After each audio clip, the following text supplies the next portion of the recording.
Hey everybody, welcome to my channel. This is Deep Cats Reactions and my name's Greg.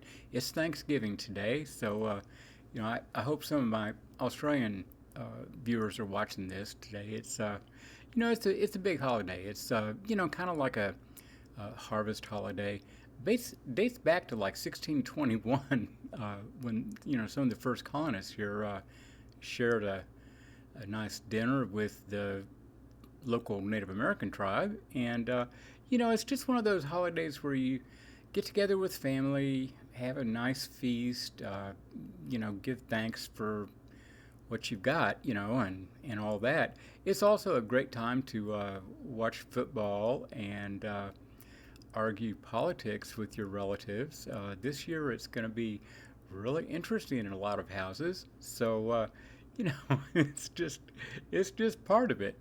So anyway, as I have done since I was, oh my God, well, since 1967, I guess is when this came out, I have listened to Alice's Restaurant every single Thanksgiving. It's my tradition. So anyway, this is Arlo Guthrie. We just call it Alice's Restaurant. That was the name of the album, but the name of the song is Alice's Restaurant Massacree. But anyway, this is the first thing Arlo did, and he opened with a bang. So here we go, the story of Alice's Restaurant.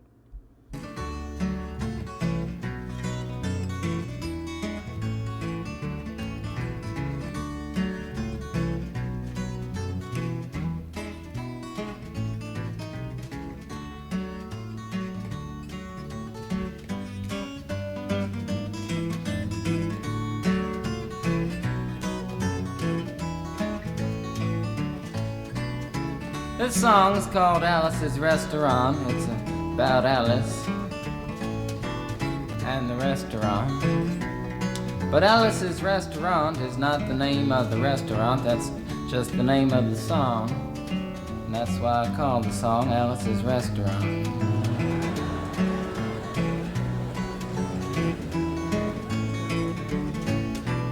You can get anything you want at Alice's Restaurant. You can get anything you want at Alice's Restaurant. Walk right in, it's around the back, just a half a mile from the railroad track. And you can get anything you want at Alice's Restaurant. Now it all started 2 Thanksgivings ago. It was on 2 years ago on Thanksgiving when my friend and I went up to visit Alice at the restaurant. But Alice doesn't live in the restaurant. She lives in the church nearby the restaurant in the bell tower with her husband Ray and Facha the dog. And living in the bell tower like that, they got a lot of room downstairs where the pews used to be. And having all that room, seeing as how they took out all the pews, they decided that they didn't have to take out their garbage for a long time. We got up there, we found all the garbage in there, and we decided it'd be a friendly gesture for us to take the garbage down to the city dump. So we took the half a ton of garbage, put it in the back of a red VW microbus, took shovels and rakes and implements of destruction, and headed on toward the city dump. Well, we got there, and there's a big sign and a chain across the dump saying closed on Thanksgiving, and we had never heard of a dump closed on Thanksgiving before, and with tears in our eyes, we drove off into the sunset looking for another place to put the garbage. We didn't find one till we came to a side road, and off the side of the side road was another 15-foot cliff, and at the bottom of the cliff was another pile of garbage. And we decided that one big pile is better than 2 little piles, and rather than bring that one up, we decided to throw ours down. That's what we did. Drove back to the church, had a Thanksgiving dinner that couldn't be beat, went to sleep and didn't get up until the next morning when we got a phone call from Officer Obie. He said, "Kid, we found your name on an envelope at the bottom of a half a ton of garbage, and just wanted to know if you had any information about it." And I said, "Yes, sir, Officer Obie, cannot tell a lie. I put that envelope under that garbage." After speaking over for about 45 minutes on the telephone, we finally arrived at the truth of the matter and said that we had to go down and pick up the garbage and also had to go down and speak to him at the police officer station. So we got in the red VW microbus with the shovels and rakes and implements of destruction, headed on toward the police officer station. Now, friends, there was only one or two things that Obie could have done at the police station, and the first was that he could have given us a medal for being so brave and honest on the telephone, which wasn't very likely and we didn't expect it. Another thing was that he could have bawled us out and told us never to be seen driving garbage around the vicinity again, which is what we expected. But when we got to the police officer station, there was a third possibility that we hadn't even counted upon, and we was both immediately arrested, handcuffed. And I said, Obie, I don't think I can pick up the garbage with these handcuffs on. He said, shut up, kid. Get in the back of the patrol car, and that's what we did, and sat in the back of the patrol car and drove to the, quote, scene of the crime, unquote. I want to tell you about the town of Stockbridge, Massachusetts, where this is happening. Here they got 3 stop signs, 2 police officers and 1 police car, but when we got to the scene of the crime, there was 5 police officers and 3 police cars, being the biggest crime of the last 50 years, and everybody wanted to get in the newspaper story about it. And they was using up all kinds of cop equipment that they had hanging around the police officer station. They was taking plaster tire track footprints, dog-smelling prints, and they took 27 8x10 color glossy photographs with circles and arrows and a paragraph on the back of each one explaining what each one was to be used as evidence against us. Took pictures of the approach, the getaway, the northwest corner, the southwest corner, and that's not to mention the aerial photography. After the ordeal, we went back to the jail. Obie said he was going to put us in the cell. Said, kid, I'm going to put you in the cell. I want your wallet and your belt. And I said, Obie, I can understand you want my wallet so I don't have any money to spend in the cell, but what do you want my belt for? And it said, kid, we don't want any hangings. Said, Obie, did you think I was going to hang myself for littering? Obie said he was making sure, and friends Obie was, because he took out the toilet seat so I couldn't hit myself over the head and drown. And he took out the toilet paper so I couldn't bend the bars, roll the toilet paper out the window, slide down the roll, and have an escape. Obie was making sure, and it was about 4 or 5 hours later that Alice, remember Alice? It's a song about Alice. Alice came by and with a few nasty words to Obie on the side, bailed us out of jail. We went back to the church, had another Thanksgiving dinner that couldn't be beat, and didn't get up until the next morning when we all had to go to court. We walked in, sat down. Obie came in with the 27 8x10 colored glossy pictures with the circles and arrows and a paragraph on the back each one. Sat down. Man came in, said, all rise. We all stood up, and Obie stood up with the 27 8x10 colored glossy pictures, and the judge walked in, sat down with the seeing-eyed dog, and he sat down. We sat down. Obie looked at the seeing-eyed dog. Then the 27 8x10 colored glossy pictures with the circles and arrows and a paragraph on the back of each one, and looked at the seeing-eyed dog. And then the 27 8x10 colored glossy pictures with the circles and arrows and a paragraph on the back of each one, and began to cry, because Obie came to the realization that it was a typical case of American blind justice, and there wasn't nothing he could do about it. And the judge wasn't going to look at the 27 8x10 colored glossy pictures with the circles and arrows and a paragraph on the back of each one explaining what each one was to be used as evidence against us. And we was fined $50 and had to pick up the garbage in the snow, but that's not what I came to tell you about. Came to talk about the draft. We got a building down New York City. It's called Whitehall Street, where you walk in and you get injected, inspected, detected, infected, neglected, and selected. I went down to get my physical examination one day, and I walked in, I sat down, got good and drunk the night before, so I looked and felt my best when I went in that morning. 'cause I wanted to look like the all-American kid from New York City. Man, I wanted to feel like I wanted to be the all-American kid from New York. And I walked in, sat down, I was hung down, brung down, hung up, and all kinds of mean, nasty, ugly things. And I walked in, I sat down, they gave me a piece of paper, said, "Kid, see the psychiatrist, room 604. And I went up there, I said, "Shrink, I want to kill. And I want to kill. I want to see blood and gore and guts and veins in my teeth. Eat dead, burnt bodies. I mean, kill. And I started jumping up and down, yelling, kill. And it started jumping up and down with me, and we was both jumping up and down, yelling, kill. And the sergeant came over, pinned a medal on me, set me down the hall, said, "You're our boy." Didn't feel too good about it. Proceeded on down the hall, getting more injections, inspections, detections, neglections, and all kinds of stuff that they was doing to me at the thing there. And I was there for 2 hours, 3 hours, 4 hours. I was there for a long time, going through all kinds of mean, nasty, ugly things, and I was just having a tough time there. And they was inspecting, injecting every single part of me, and they wasn't leaving no part untouched. Proceeded through, and when I finally came to see the very last man, I walked in, sat down after a whole big thing there, and I walked up and said, "What do you want?" He said, "Kid, we only got one question. Have you ever been arrested?" And I proceeded to tell him the story of Alice's restaurant, Massacree, with full orchestration and 5-part harmony and stuff like that, and then all the phenomena. Stopped me right there and said, "Kid, did you ever go to court?" I proceeded to tell him the story of the 27 8x10 colored glossy pictures with the circles and arrows and a paragraph on the back of each one. It stopped me right there and said, "Kid, I want you to go over and sit down on that bench that says Group W. Now, kid."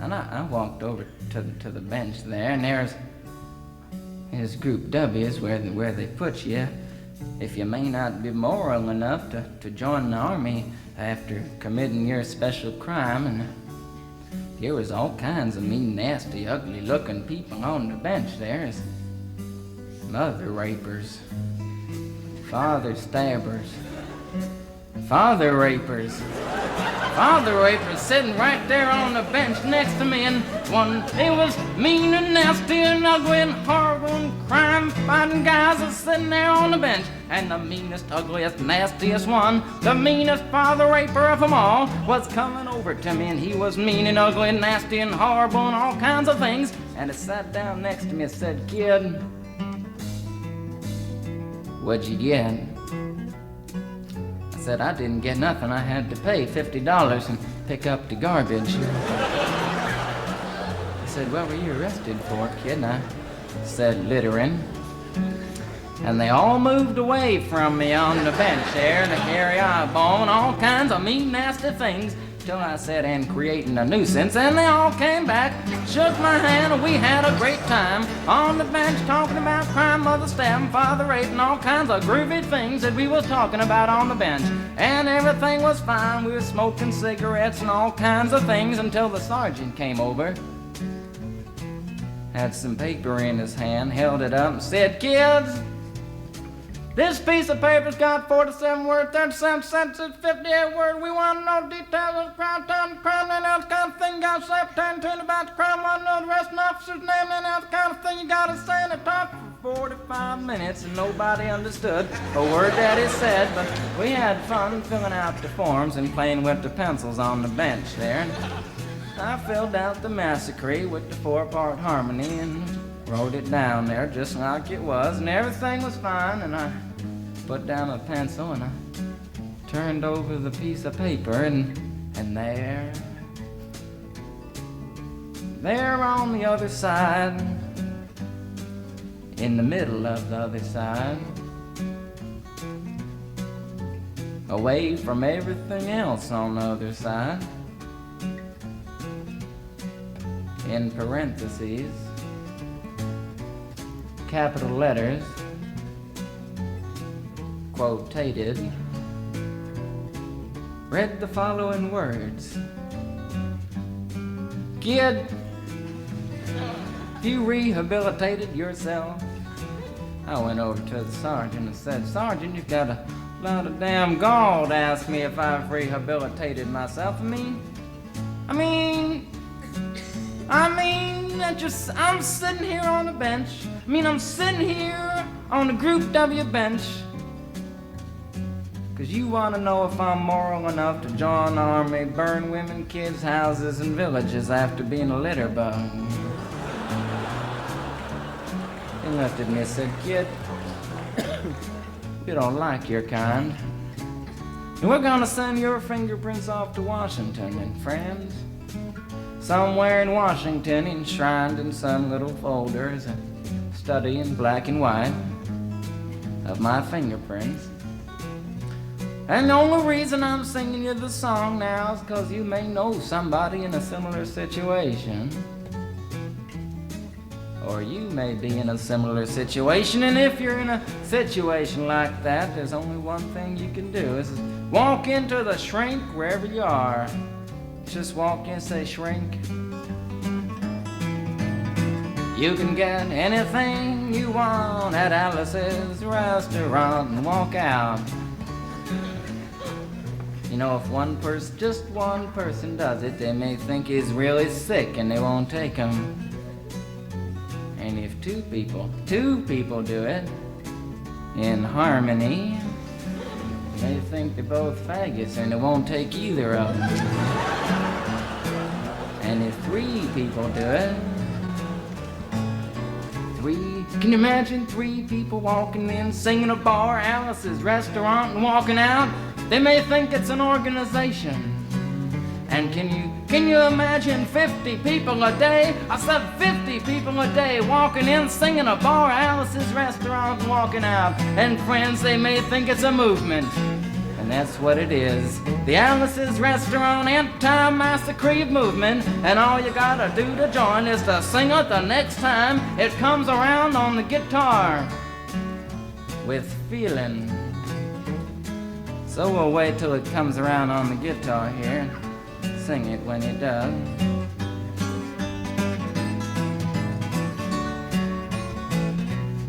Here it comes. You can get anything you want at Alice's restaurant. You can get anything you want at Alice's restaurant. Walk right in, it's around the back, just a half a mile from the railroad track. You can get anything you want at Alice's restaurant. That was horrible. If you want to end war and stuff, you gotta sing loud. You could put a lot. I've been singing the song now for 25 minutes. I could sing it for another 25 minutes. I'm not proud or tired. So we'll wait till it comes around again, and this time with 4-part harmony and feeling. We're just waiting for it to come around is what we're doing.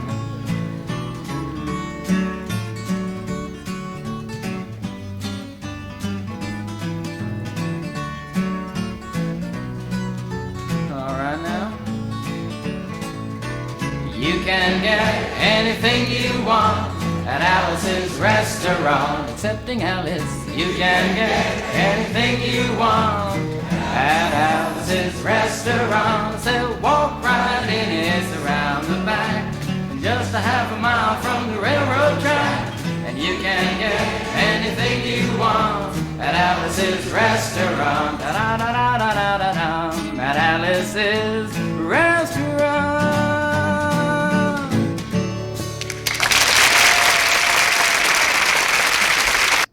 Cut that crowd noise at the end.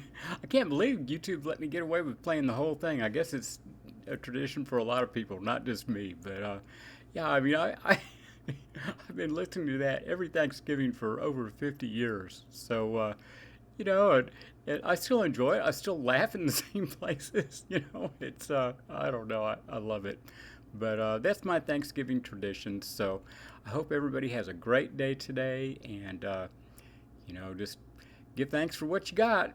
And enjoy your family if you got one. And have a great time. So, anyway, I will be back and hit like, subscribe, and hit the notification bell. And we'll see you all then. Bye bye.